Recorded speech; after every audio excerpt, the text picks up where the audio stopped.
Hey, what's up guys? Welcome back to my channel. In this video, we're going to be answering a question that's been in the community for quite a long time. So if you have played Dying Light and you have also finished Dying Light the Following, you might have this question in your mind about where exactly is Karl Crane, and is he still alive or is he dead? So I'm going to be answering that question in this video. So if you enjoy these types of video, make sure to leave a like and subscribe, and yeah, let's begin. So before we begin with the video, I just want to say that the video will be having a lot of spoilers. So if you haven't played the game and you don't want to listen to the story, well, you can skip the video. But if you have already finished the game and you don't really care about the spoilers, we can begin with the conversation. So let's begin with the arrival of Karl Crane in Harran. So if you remember, Dying Light actually came out in 2015, and that's when Karl Crane came out in Harran. So when he actually came in Harran, it was 2015, and after 1 year he actually went to the countryside, which was the Following, and that actually happened in 2016. And if you have watched my Dying Light 2 videos, you should probably know that Dying Light 2 is 15 years after the apocalypse, which is 15 years after the first game. So 15 years after the first game, it's 2030. Now I'm sure you guys remember that Karl Crane actually defeated Rais at the end of the game, and he actually told GRE members and the GRE people to screw off and get the hell out of here. So that means Karl Crane really didn't have any support, and he had to look for a solution to stop this apocalypse. I mean, he needed Antizin, he had to save people. So what he did, he actually went to a different place, which was the countryside. And you remember the whole story, that guy came and he died from the fever and everything. He gave him a map, he went to the countryside, and that's when he actually left for the countryside, which was in 2016. So when he left for the countryside, did any one of us actually think about slums in Old Town, like what actually happened in the absence of Karl Crane? So if you know the story, you should probably remember the death of all our favorite actors, favorite characters, I would say. The favorite characters, all of our, Jade died, Rhyme died, a lot of our favorite characters actually died by the end of the whole game.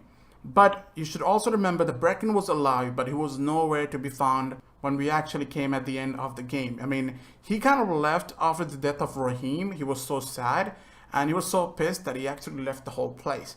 Now, we don't know where he went. It's just we know that he's still alive, maybe somewhere, or maybe he's even dead. We really have no idea where Brecken has actually left. So there's no one taking care of the whole tower. Like, there's no one in slums that would actually care about those survivors that are in there. You know, a lot of them are actually in a really bad situation. So we have really no idea who the hell will be there to save these people.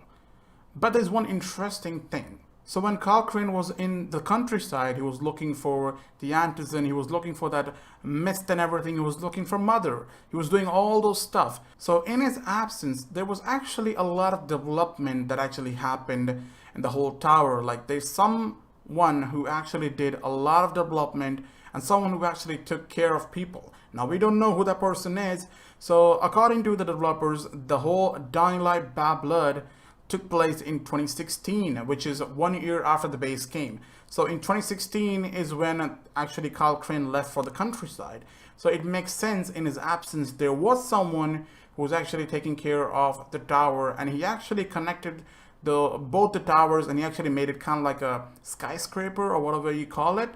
Well, he kind of made that thing, and if you look in Dying Light 2, we actually have a lot of skyscrapers. It makes a lot of sense that Dying Light 2 is somehow related with the first game. Now, that doesn't mean it's Karl Crane or Brecken. We really have no idea who this guy is. So the whole time Karl Crane is not there. There's someone developing the slums, there's someone doing the job. But there is really interesting thing here. What actually happened with Karl Crane in the Following? Do you guys remember the endings?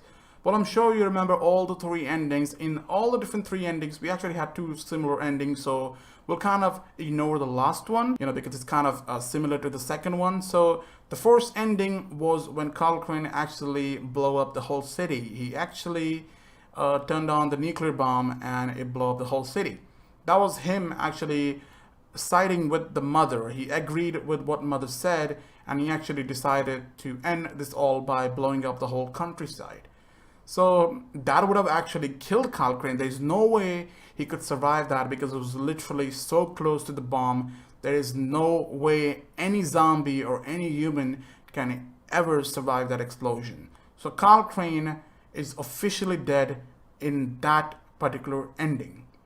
But what about the other ending? We actually had another ending where he kind of turned into a hunter. So now how did he actually turn into a hunter? Well, if you remember what happened, he actually went against the mother, and the mother made him consume that vial forcefully.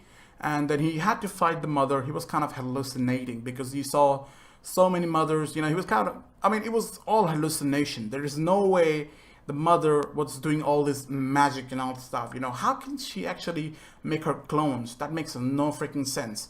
So it was confirmed he was hallucinating, but we don't know if the ending was really hallucination or it was the real truth. But we're going to take it like that. This is what the developers have said.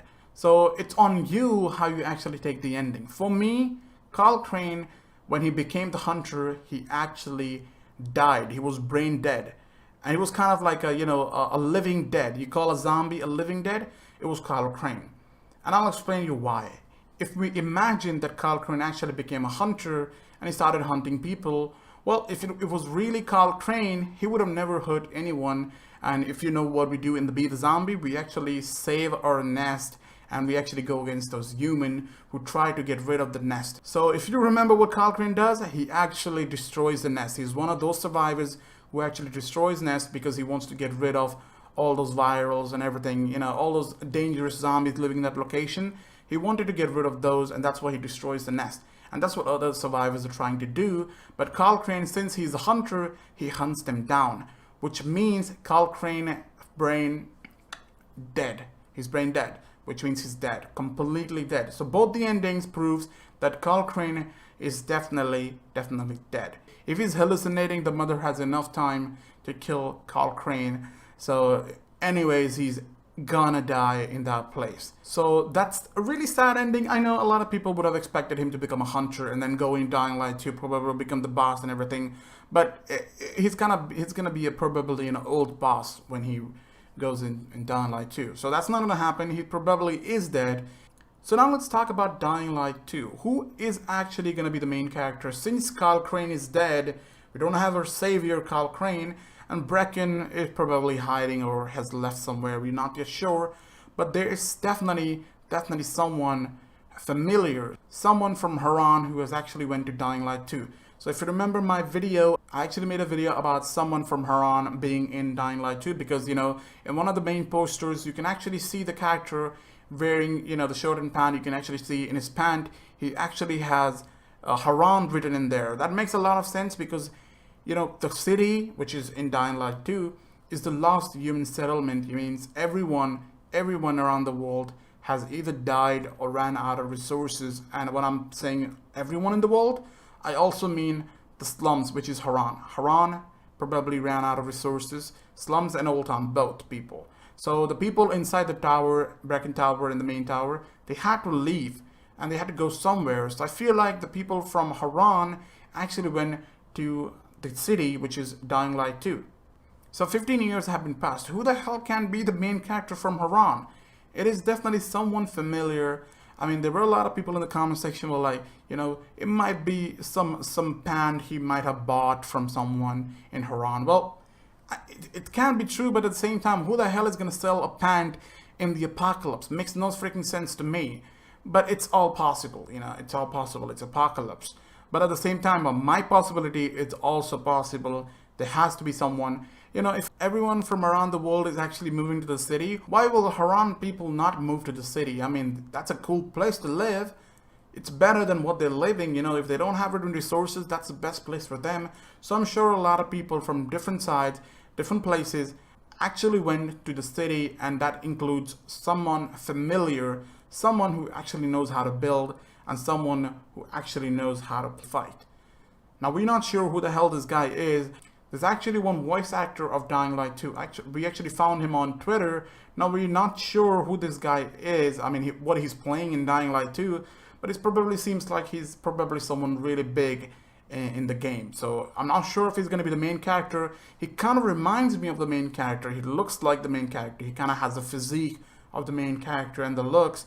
So it may be he is the main character, but we have no information. We have no confirmation. All we know that he actually has his voice in Dying Light 2. It's just we don't know for which character. I mean, he's the first guy I ever found that actually did a voiceover in Dying Light 2. So what did we come to in the conclusion? Well, Carl Crane is probably dead. He's not gonna make alive. He's dead as a hunter and as a human, you know, during the explosion. He died. That's one thing that's been confirmed. Second, there is someone from Harran who actually moved to the city in Dying Light 2. And the third thing is that we are not yet sure who is the guy who actually developed the whole tower in Dying Light Bad Blood, since it took place in the absence of Carl Crane. Remember, Carl Crane was still alive. He was in the countryside, and there was someone developing the tower in Dying Light Bad Blood. It's like 1 year after the first game. So it's really confusing. If you didn't get it, you probably want to look at the subtitles and everything. But I will have in the description a short version of this, so that maybe will help you. All you gotta understand is Dying Light took place in 2015, The Following and The Bad Blood took place in 2016, whereas Dying Light 2 took place in 2013. So now you probably will be clear with all these things. And I hope you guys enjoyed this video and found this video helpful. Let me know in the comment section if you think Carl Crane is alive or survived somehow. I'm not really sure how you're gonna make that up, but if he did, let me know how you think he would be surviving that whole thing. And who do you think will be the main character in Dying Light 2? And please don't tell me it's Ghazi. It's gonna be really awkward. If Mama ain't happy, nobody happy. So you better make Mama happy.